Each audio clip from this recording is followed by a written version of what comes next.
Welcome to the Filmtrepreneur Podcast, episode number 38. When people ask me if I went to film school, I tell them no, I went to films. Quentin Tarantino.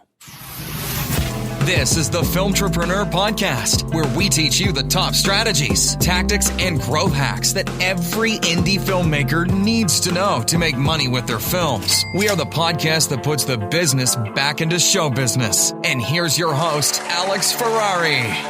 Welcome to another episode of the Filmtrepreneur Podcast. I am your humble host, Alex Ferrari. Today's show is sponsored by Rise of the Filmtrepreneur, how to turn your independent film into a profitable business. It's harder today than ever before for independent filmmakers to make money with their films. From predatory film distributors ripping them off to huckster film aggregators who prey upon them, the odds are stacked against the indie filmmaker. The old distribution model of making money with your film is broken, and there needs to be a change. The future of independent filmmaking is the entrepreneurial filmmaker or the filmtrepreneur. In Rise of the Filmtrepreneur, I break down how to actually make money with your film projects and show you how to turn your indie film into a profitable business. With case studies examining successes and failures, this book shows you the step-by-step method to turn your passion into a profitable career. If you're making a feature film, series, or any other kind of video content, the Filmtrepreneur method will set you up for success. The book is available in paperback, ebook, and of course, audiobook. If you want to order it, just head over to www.filmbizbook.com. That's filmbizbook.com. Today's show is also sponsored by the Make Your Movie Bootcamp. You want to make a feature film but have no idea where to begin. I feel you, because that's exactly where I was when I first got started, but I finally decided to stop talking about making a movie and go out and just do it. After working in the business for over 25 years and working with some of the biggest clients and stars in Hollywood, I decided to finally make my first micro-budget feature film that was self-distributed, sold around the world, and I even got a streaming deal from Hulu. It took me years of hard work to learn from my mistakes and to get where I am today. I want to help filmmakers break through their own fears and show them the secret sauce on how to make a profitable film. The Make Your Movie Bootcamp is a 2-day intensive covering on day 1, micro-budget filmmaking, and on day 2, the Filmtrepreneur method, where you learn how to create revenue from your feature films. We cover everything from fleshing out your idea, the screenwriting process, finding money, crowdfunding, directing your film, post-production workflows, marketing, film deliverables, self-distribution secrets, and how not to get ripped off by predatory film distributors. The bootcamp takes place March 28th and 29th in Burbank, California, and spaces are limited, so act now. Head over to mymbootcamp.com. That's mymbootcamp.com. So guys, today's episode, I wanted to go back a bit and talk about a time, a much simpler time, a lovely time called the 90s, where a lot of indie film guys got their start. And I wanted to kind of talk a little bit about the lessons we can learn from a lot of these guys who started their careers back in the late 80s, early 90s, and what they were able to do and how they did it. And I've studied them over the course of my career and just started finding similar themes and similar things that each of these guys did to kind of get out there, to get a career started. So wanted to go over individual filmmakers as well as movies and concepts as well. And I hope you guys get a little something out of it, because I've been getting contacted a lot by filmmakers who, you know, are trying to get their first movies made, and I see they tell me like, oh, I'm going to do this kind of movie, and it's going to cost X amount of dollars, and I'm just thinking to myself, I'm like, my God, you know, the chances of you actually making any money back is going to be very, very difficult. And I wanted to kind of give a little bit of a helping hand, if I can, with this episode. So first and foremost, guys, when you're going to go into making a movie, your first feature film, do it as cheaply as humanly possible. Dirt cheap. Okay? I mean, the bare minimum of what you can do to get your movie finished and made. Because a lot of filmmakers will show up and go, look, I've got $200,000 for my first movie. I'm like, well, if you have $200,000 for your first movie, you better pick a genre that's really marketable. You probably better pick a couple stars that are going to be involved so you can at least get some basic sales off of that.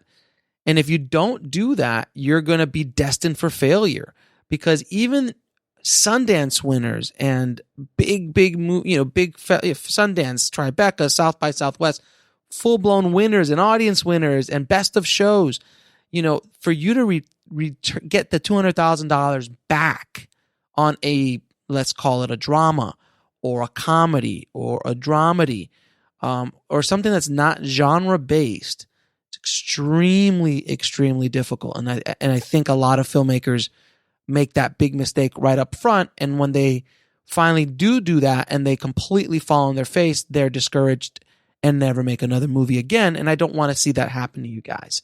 So try to make your movie as cheap as possible. And, you could take Robert Rodriguez, Kevin Smith, Richard Linklater, Spike Lee, all of these guys. All their first movies were very inexpensive, but obviously the famous one, which is Robert Rodriguez, at $7,000, Kevin Smith at $27,000 he put on his credit cards, all that kind of stuff. And I'll use this as Meg as an example. I'll use myself. We made the movie for under $25 million. We'll release the final budget once the audit is done. But we made the movie at a place where we feel comfortable that we can recoup our initial investment.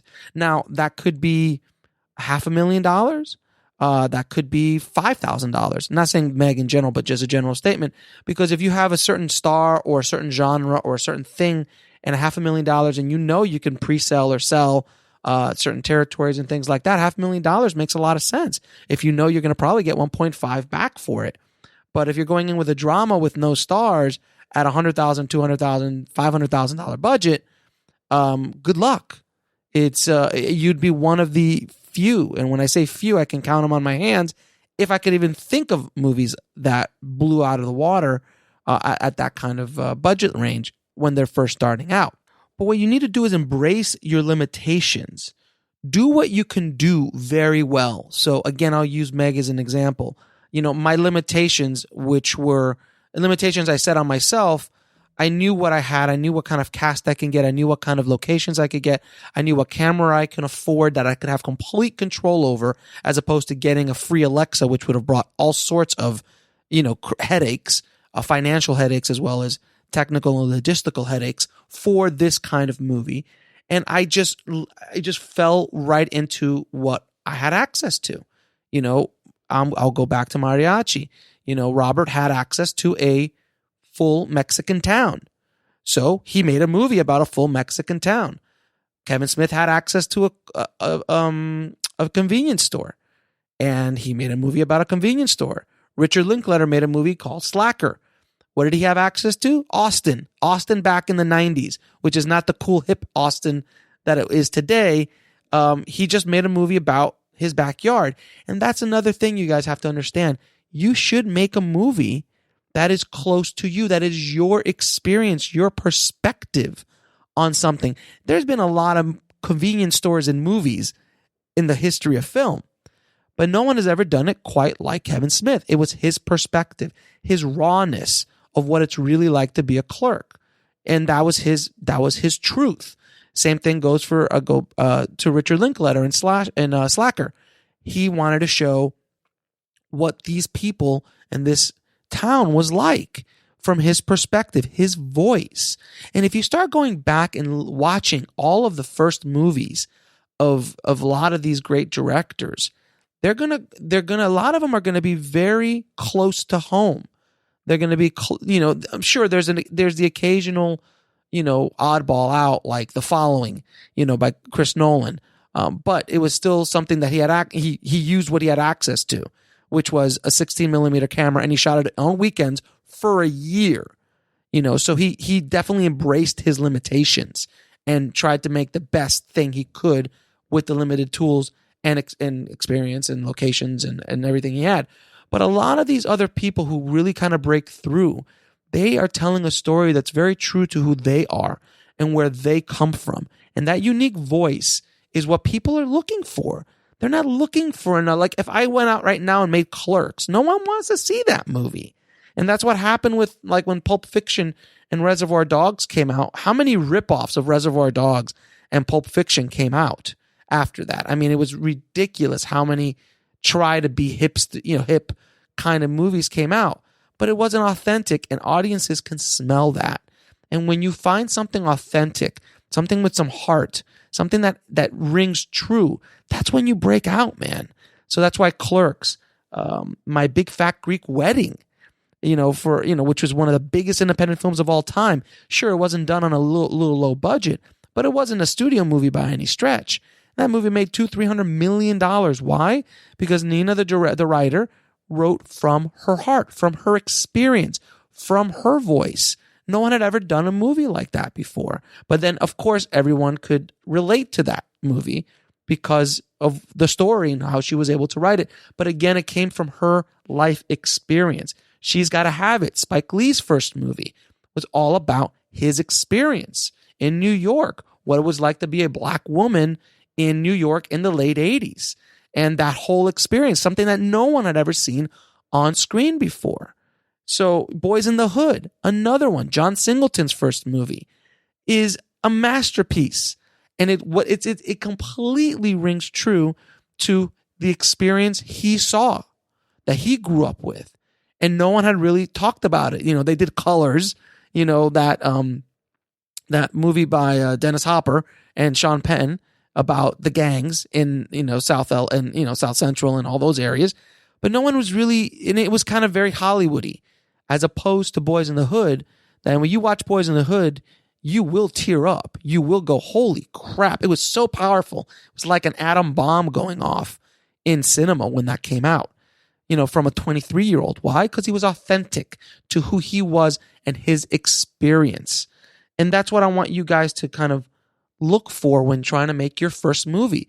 Find something that's authentic to you, that only you could tell that story. And mind you, you like, oh, well, I work in a video store. Well, nobody works in a video store anymore, but you work at a convenience store. Oh, Clerks has already been done. Well, maybe you could tell it in a different way from your experience, from your place where it maybe has not been told in that way. There's been a lot of action movies in the world, but it all depends on the kind of perspective you put on it and what your voice is, what your message, your theme is. And I think when you're first starting out, it's the easiest thing to do with a feature. I've done my first shorts were very ambitious, very action-packed, very true. But I'll be honest with you, looking back at some of those movies, I'm like, you know what? There's just something missing. For me as an artist and being critical of my own work, I'll go back and go, you know what? There's something missing there. Maybe I was onto something. Maybe I wasn't. I don't know. But Meg, for what better or worse, I really love This Is Meg because it's a really authentic view of what I was seeing through the eyes of Jilly, and what she was going through as an actress in LA. And I had been very close to that world. And we've all seen movies about actresses and actors trying to make it in Hollywood, but I don't think anyone's seen one like this before because it's a very unique perspective, a very unique, authentic view of this world. So that's what I was trying to do, and I did it again on a budget that I feel comfortable I can get a return on. So look around you and find out what you have access to, and then you start building your story around that. That's exactly what we did with This Is Meg. We started looking and taking inventory of everything we had. So I'm like, all right, we have an edit suite. There's going to be a scene with an edit suite in it because it has good production value. It's the edit suite that we edited the movie in. We have houses. All right, you have your house, my house. How many rooms can we do? How many things we could do? Great. We have a car. We have these cars. Great. I have some friends with houses. Great. And then I have all these actor friends of mine. Great. That's a resource. Let's use that. Okay. And then I have all this stuff. I bring all my camera gear. Great. I have all the, and then that's how we were able to construct the story of This Is Meg within the limitations of what we had access to. And Clerks did it. Mariachi did it. Slackers did it. And a lot of people will go, well, how about like District 9, Neil Blomkamp's great little short that got him his first feature. Now, I'm going to argue with you. And how about Paranormal Activity? Okay, great. So I'll argue with you that those two movies were not, quote unquote, from, like a little, personal movie. But if you look at District 9, what did it do? Neil set the movie in South Africa, an alien invasion kind of movie in South Africa. I've never seen that before. Have you? No. Now, would have that movie still had the same impact if it was set in Chicago or New York or LA? I don't know. I personally don't think so. I think one of the charms of that movie is because it's set in South Africa. And why is it set in South Africa? Because guess what? Neil's South African. And he felt like he wanted to put something from his experience. So he melted his experience with a really cool sci-fi story. Now, that was the other thing I'm saying. The kind of stories I'm talking about are either going to be dramas, comedies, dramedies, even actions. But in sci-fi, if you look at a Sundance winning movie called Sleep Dealer by Alex Rivera, that's a movie about basically immigration. And but he threw a sci-fi twist in it. He's a Mexican filmmaker, and he decided to throw his experience as, day laborers, and not his experience, but the story of day laborers, but he threw it in with an insane sci-fi twist to it. And again, he just twisted it, but used his original and his authentic experience to tell that story. And it's his voice. And that's what the other thing I'm going to tell you guys. I'll argue that District 9, Sleep Dealer, Paranormal Activity, those also are genre movies. So genre kind of is different than what I'm talking about. The dramedies, the comedies, even the actions. But action, sci-fi, horror, those are genres. And because of those are much easier to sell and don't need as much as an authentic voice as a drama or comedy does. Now, look at District 9. District 9 had a very authentic voice mixed in with a sci-fi movie, and it was a huge hit. So he mixed genre with authentic voice, and that's something that you guys could do as well. Genre films are going to be a lot easier to sell, a lot easier to get out there, and it all depends on what you want to do with your filmmaking career. If you want to go down the festival circuits, you want to make personal films, you want to make big blockbusters, it's up to you.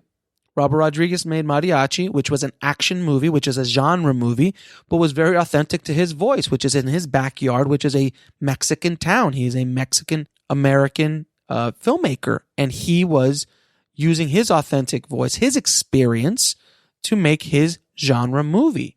So to review a little bit of what we just talked about, make your first movie as dirt cheap as possible.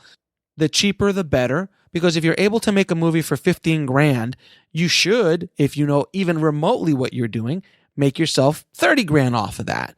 And then the next one you can make will cost $30,000. And then off that $30,000, maybe you can make $50,000 or $60,000 off of that.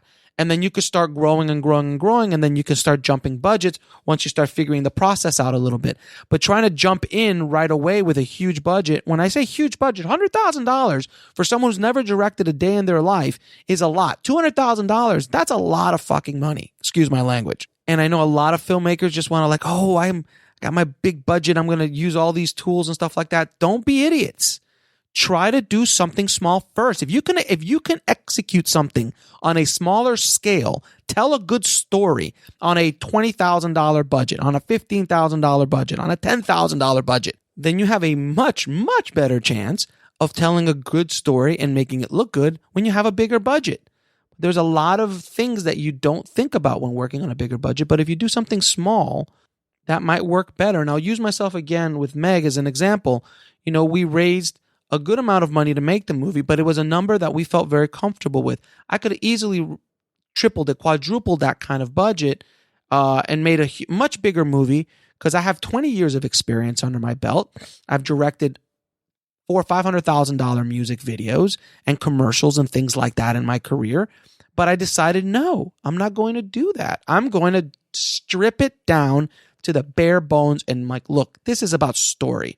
Let's see if I can tell a story that I'm proud of before I start jumping into the next big project.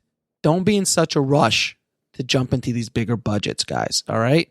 Learn from the lessons of Robert Rodriguez, Kevin Smith, Spike Lee, all these guys that started, Richard Linklater, that started out with smaller budgets, telling very personal stories, because that's what will take you to the next level and the next level and the next level after that.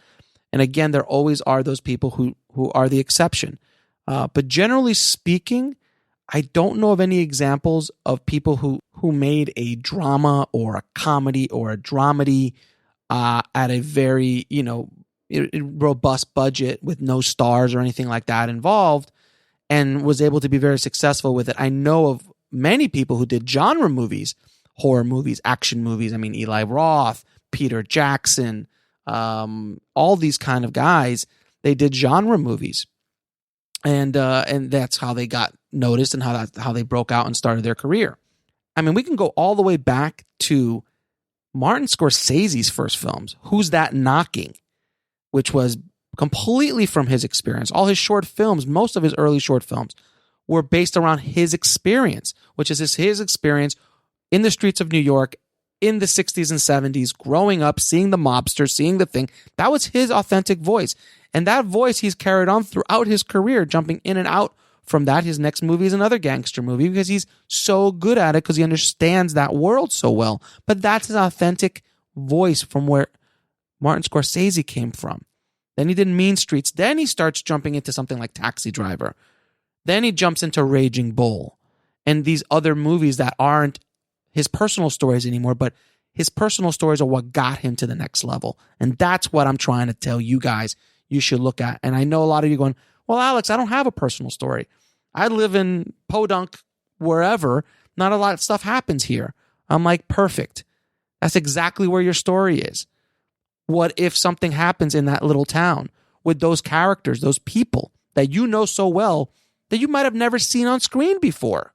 Again, Slacker, no one had ever seen that world before. Boys in the Hood, no one had ever seen that kind of world before. Clerks, no one had ever seen his take on that world before. Same thing with Mariachi. So guys, I hope you learned something out of this podcast, and I hope you take some of the advice I've given you out here. Hopefully it makes sense to you and will help you along your journey as filmmakers, and as artists. And I hope you guys can launch successful careers as filmmakers, which is what we're all trying to do. We're all trying to do that. We're all trying to make a living doing what we love to do. And hopefully we can look at others who have done it and taken their careers to levels that we could only dream of. So to check out links to the movies we spoke about in this episode, head over to the show notes at filmtrepreneur.com/038. There'll also be a great little video, about 10-minute video, on lessons you can learn from filmmakers in the 90s when you're making your first feature film.